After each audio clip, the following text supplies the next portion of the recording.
इतिहासाचा 6वा धडा, महिला व अन्य दुर्बल घटकांचे सक्षमीकरण, ह्याचा आता आपण अभ्यास करणार आहोत.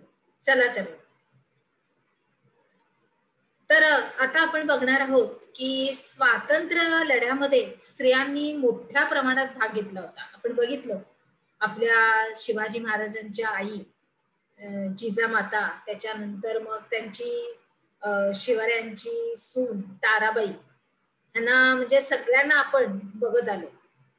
तर आता ह्याचाच आढावा घेऊन आता आपण पुढे जात आहोत.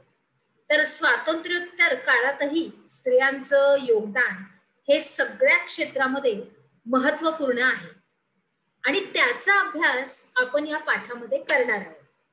तसंच स्त्रियांच्या आणि अन्य दुर्बल घटकांच्या संदर्भातील कायद्यांचा सुद्धा आता आपण अभ्यास करणार आहोत. चला तर हे माहिती करून घ्या.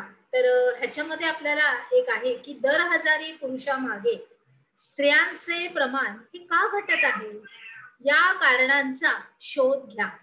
ह्याच्यामध्ये आपल्याला एक छोटीशी फीत दिलेली आहे, ती तुम्ही बघा. हे माहिती करून घ्या. पुढे जाऊया. तर आता आपण बघूया की भारतातल्या स्त्रियांच्या परिस्थितीचा आपण जेव्हा अभ्यास करतो तेव्हा आपल्या असं लक्षात येतं की त्यांच्या अनेक समस्यांचं मूळ हे पुरुषांच्या मानसिकतेमध्ये दडलेलं आहे. आणि आज आपण कोणत्या शतकात आहोत? 21व्या.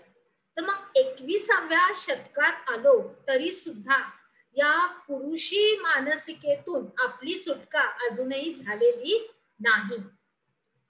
महात्मा गांधीजींच्या तत्वज्ञानावर आपण विश्वास ठेवून सुरू केलेल्या भूदान चळवळीमध्ये विनोबांनी स्त्री शक्तीचा हा उपयोग करून घेतला आणि स्त्री कार्यकर्त्या आपल्या सगळ्या भारतभर भूदानाचा विचार घेऊन गेल्या.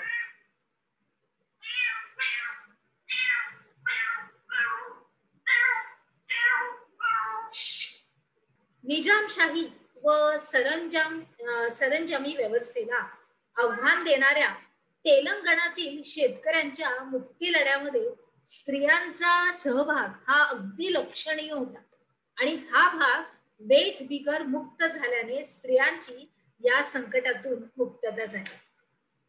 पुढे बघूया. स्त्री शक्तीचा आविष्कार.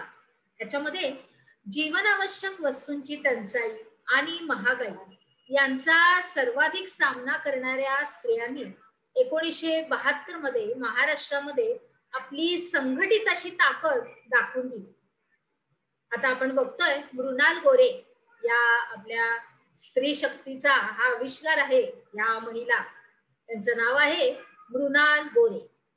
तर समाजवादी नेत्या मृणाल गोरे यांच्या नेतृत्वाखाली मुंबईमध्ये पहिलं महिलांनी लाटणे मोर्चा काढला.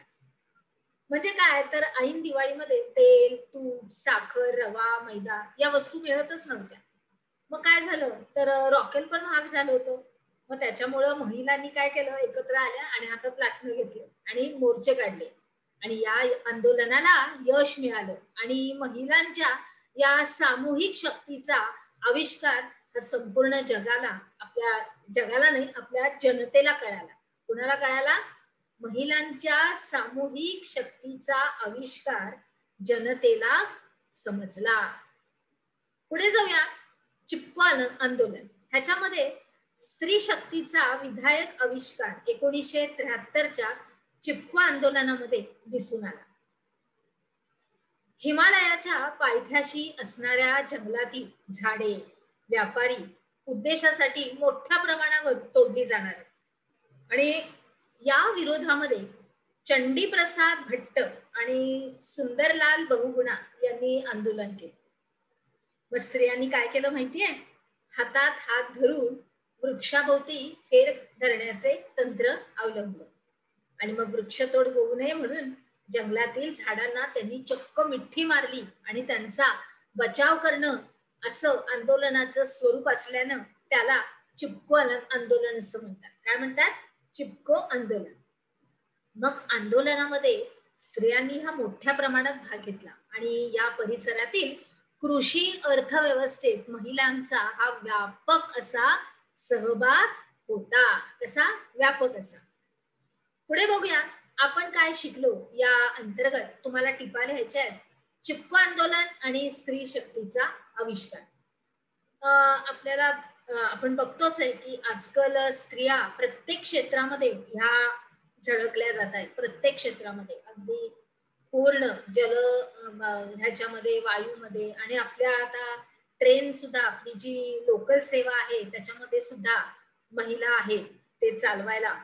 त्याच्यानंतर मेट्रो जी चालू झालेली आहे त्याच्यामध्ये सुद्धा आपल्याला महिला दिसतात. म्हणजे म्हणजे महिला पुढे आहेत प्रत्येक क्षेत्रामध्ये, प्रत्येक आघाडीवर हे आपल्याला दिसून येते.